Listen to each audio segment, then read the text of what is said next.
So I want to thank you both for being with us today. Big round of applause, please.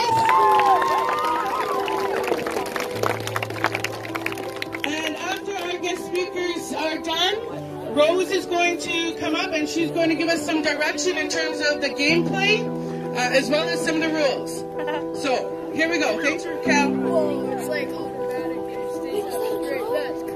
Alright, hi everybody. This is a lot of people, so it's kind of scary, but I'm much less nervous now that all of these awesome, especially these grade 7s, are standing right in front of me. So, awesome.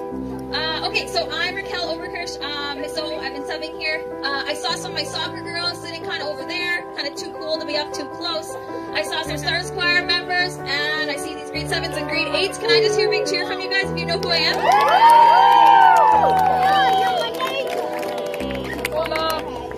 Awesome. All right, and then this is my mom, Twyla, and I'm really happy to have her here with me today. We're going to talk both a little bit about mental health, but I'm actually going to start with a slam poem that I wrote this summer. I think this is the reason I got asked to do this thing. So it's about my experience with my mom's bipolar disorder growing up, and it actually kind of is a memory from when I was kind of in grade 7, grade 8-ish, so you guys can relate. This is kind of me trying to model being vulnerable and speaking my truth, even though it's really scary, especially in front of this many people. So, here we go.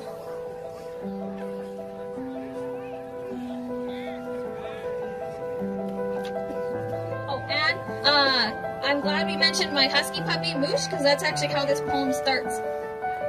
This is called The Bipolar Monster. My mom instincts tingle, and I strain my ears to listen over the sound of the tower fan in the bedroom. Is that... Yep. My husky is howling. A quiet howl from my husky. A low-key complaint about being in his kennel when he could be sleeping on the vent, by the door, on the floor. His favorite spot that blows cold air up and lulls him into peaceful, comfortable sleep. I reach for my phone under my pillow, squint my eyes at the dim light coming from my screen. 1 a.m. But I am flushed too, and my feet are too hot, which I hate, so I wiggle out of bed in my PJs and quietly plod downstairs. My husky smile pants as he goes straight for his vent on the floor by the door, and I plop myself down on the couch, pillow and blanket already ready, because my husky's just a puppy, and mom's gotta be prepared. I pull the velvety soft blanket to my chest and stick out my still too hot feet. I can hear my husky deep breathing over on his vent on the floor by the door, and I want to join him in his peaceful sleep. But something makes me start writing this poem. And I'm thinking about me, and I'm thinking about inner me, little me, and I'm thinking about me who stared out a van window on a fall day and felt empty. I watch the dry leaves drift by, rust and burnt orange and pale yellow, and I feel dread. And I feel shame for feeling dread, and then I feel empty again. But we're almost there, and so I feel the dread. It shivers up my spine and makes me wish I brought a warmer coat. I look at my little brother and my twin sister's faces, and I see the empty in their eyes too.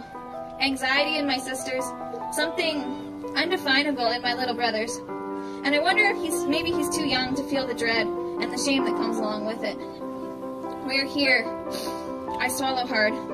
We take off our shoes at the door, or maybe we don't. And that's how I know that this story is really 1,000 memories melted into one. That sometimes happens with memories. They mold into one. Crystallize like that old jar of honey that you still keep in your cupboard, even though it's all stuck together in one big chunk. As we walk in the automatic doors, my 13-year-old body is filled with hate of this place and its too clean smell, like they pour disinfectant over everything and scrub too hard. And I want to refuse to use the hand sanitizer at the door, but I've always been kind of a pushover, and I see the others using it, so I rub it between my fingers. Sterilize, sterilize, sterilize. And I hate my family for telling me lies, telling me that the woman in that room is my mother. And I hate the street signs on the corners of the long, winding hallways, and the dread is bubbling up in the pit of my stomach, threatening to come up, to get out. And I wish I could get out of this hospital, of this prison, of this nightmare.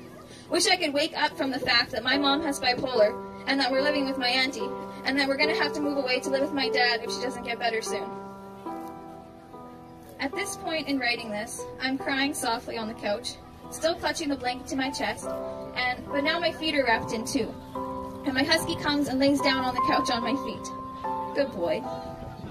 So, I'm already lost, despite the freaking street signs on every corner of the freaking hospital.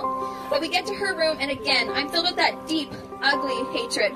It floods my body, relentless, torrential. And I hate the seafoam green walls. I hate the get well soon cards on the table. Like mental illness is a flu that you can just get well from. But thanks for the cards.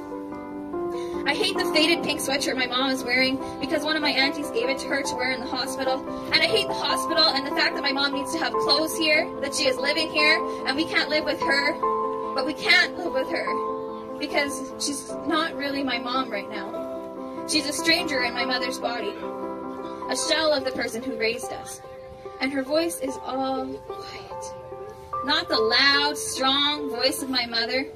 And I miss her anger, a raging, unapologetic wildfire. I miss her laughter, rich as the thunder and the storms she so loved to watch. And I miss the way she used to make every person she met feel valued, important, and strong. No, this woman is not my mother. And she forces a smile through her tears, her eyes a window into the deep blue of her soul. And she hugs us so tight. And I know she is trying so hard to get better for us, come home to us. But the bipolar monster is gripping her tighter than she can hold on to us, and she whispers, "I'm sorry," in my ear as she hugs me. And I shake my head and swallow the lump in my throat as tears run down my cheeks, but I wipe them quick because I have to be strong. And my brother chatters away because he's little, and school's good, and soccer is fun. He fills the silence, but not the massive void, not the crater that formed when the meteorite of her diagnosis came crashing down. And I hate that she lives with this crushing pressure, this impossible deadline, and that everyone tells her, just get better, snap out of it, be happy, be grateful, think of your kids, as if she is choosing this. And I hate that she paddles these cruel ultimatums, get better or else, your kids move away, you can never go home, you lose everything. This poor stranger, my mom, a prisoner here in this room with the seafoam green walls and the antiseptic smell. This stranger who is so quiet but still radiates fierce love for us from every fiber of her being. I can feel her desperation. Get better, get better, get better. And I know my dread and shame combined are nothing compared with her guilt. And I can't imagine what that feels like. I can't imagine what she goes through every day. And I feel shame for feeling dread because I didn't want to come visit, because this is a stranger, and I miss my mom. I pause while writing this because I just need to cry. And I cry for little me, and I cry for my brother and sister, and I cry for what my mom went through. I cry for all the people who are still trapped tightly in the grips of the bipolar monster. And we are back in the van, and I'm watching the dry leaves drift by, rust, and burnt orange, and pale yellow, and I wonder if we're ever going to be okay.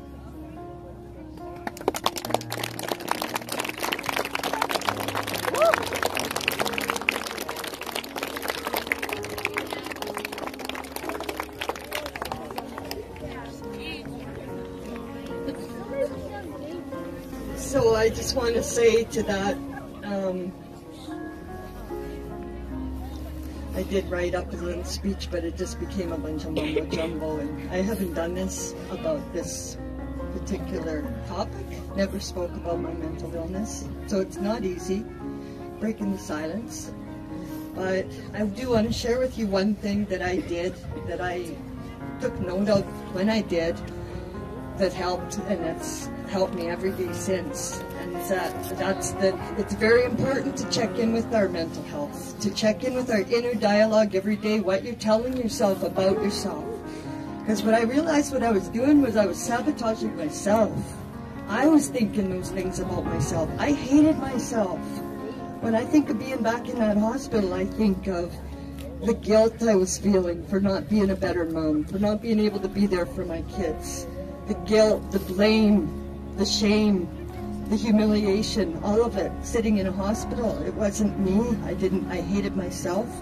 But when you think those thoughts, you manifest what you're thinking. And I realized it took me till I was 44. I hope to save you guys a few years of getting where I've gotten to, but it took me till I was 44 to give myself due credit that you have to have self-love and that you manifest your thoughts. So if you're telling yourself that you're a loser and you're a bad person, that's what you're manifesting. You have to do the opposite and really tell yourself that we all deserve what we're here for. We're all here for a purpose.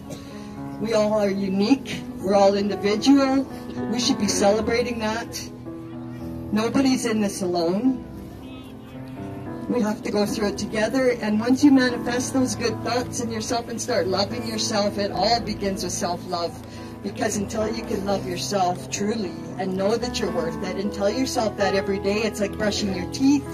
It's like combing your hair and showering. You have to check in with your inner dialogue and make sure you're telling your things, positive things about yourself, because it all starts from within. And if you love yourself, like I finally do, you can share and love others and share. And then you have the empathy for others as well. I never felt empathy for people till I decided to love myself. You have to love yourself before you can love others. So think about that every day. Check into your mental health, your inner dialogue, what you're telling yourself, because that's very important to know that you're worth it, that every one of you is worth it. And if you don't have somebody telling you that every day, you have the power to tell yourself and believe it, because it's like a science. It's the truth. You're worth it. Everybody's worth it. You're all individual, and you have to take it from there.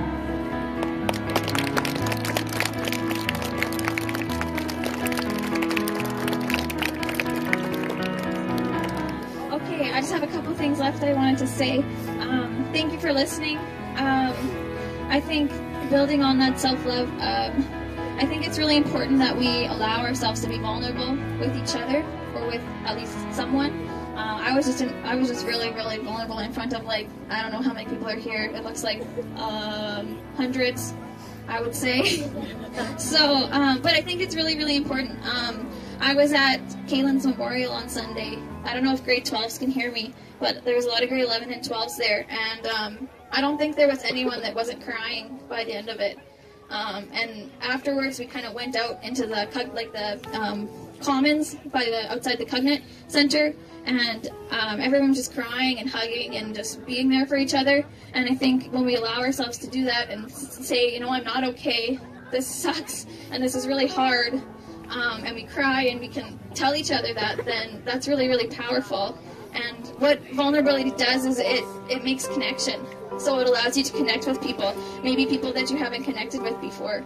So for example, that poem I wrote, when I shared it on Facebook this summer, I just started getting tons and tons of comments and messages, and people that I maybe haven't talked to in a long time reaching out to me and saying, you know, thank you, like that meant something to me, or that connected with what I'm going through, and thank you for that. So that was a really cool thing for me, for connection. Another example of that vulnerability gives connection, was that assembly that Phil was here for, I think it was last week, a couple weeks ago, and then he did the breaking down the walls thing with the older students. But even at that assembly, when he had us he asked questions and he had us raise our hands, or at the breaking down the walls, how many people kind of felt like they connected with somebody that maybe they never connected with before? Just put up your hand if that happened to you. If you realize you had something in common with someone that you didn't know before. You realize you might share a story with someone that maybe you didn't know before. Awesome, thank you. So when we allow ourselves to be vulnerable, even though it's scary, that makes us be able to have connections with people. And we realize we're not alone, like my mom said. So if you are going through something tough right now, I think everybody goes through something tough in their lives. You just have to remember what you're going through is not your fault. And because just that you're struggling, you don't have to struggle alone. So find someone, find a safe adult, find a safe friend, if you can talk to your parents, if you have a sibling, find your safe person and just make sure that you're taking time to talk to them. Because you can't just keep it bottled up. That's when that's when things don't go as well. So you have to be vulnerable, and you have to be willing to do that so that you can keep your mental health Good. The last thing is, so make sure you ask for help. Also check in with others. Like my mom said, check in with yourself, but check in with your friends. Sometimes when you're going through something really hard, it's really hard to ask for help. So if you're checking in with somebody every day, hey, how's it going? What's up? Do you want to hang out? Let's do coffee. Let's have food. Then you can really see how they're doing. So make sure you're checking in with your friends. And figuring out a way to take care of your own mental health. And that can look different for everybody. Maybe for someone it's going to the gym or working out. Maybe for someone it's soccer. Maybe it's choir. Maybe it's Netflix. Maybe it's just taking time for yourself. Whatever it is for you, just make sure you're finding time to do that and carve out that time to take care of your own mental health, whatever that looks like for you. I guess I just have one more thing. How I found a friend. You have to know that to have a good friend, you have to be a good friend. So another thing I did for myself after I got out of the hospital was found a very good friend and decided to be a very good friend to her, because that's how you have a good friend, is to be one. So find yourself somebody you trust, somebody who you really do care for, and have them to talk to, but be a good friend. That's how to make a good friend, is to be a good friend for that one person. Maybe it's only one person you need, but you do need support. So to make a good friend and keep it is important. All right, thank you so much. Let's break a world record.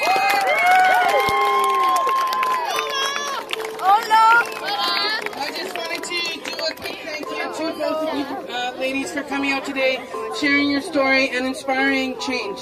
Thank you very much.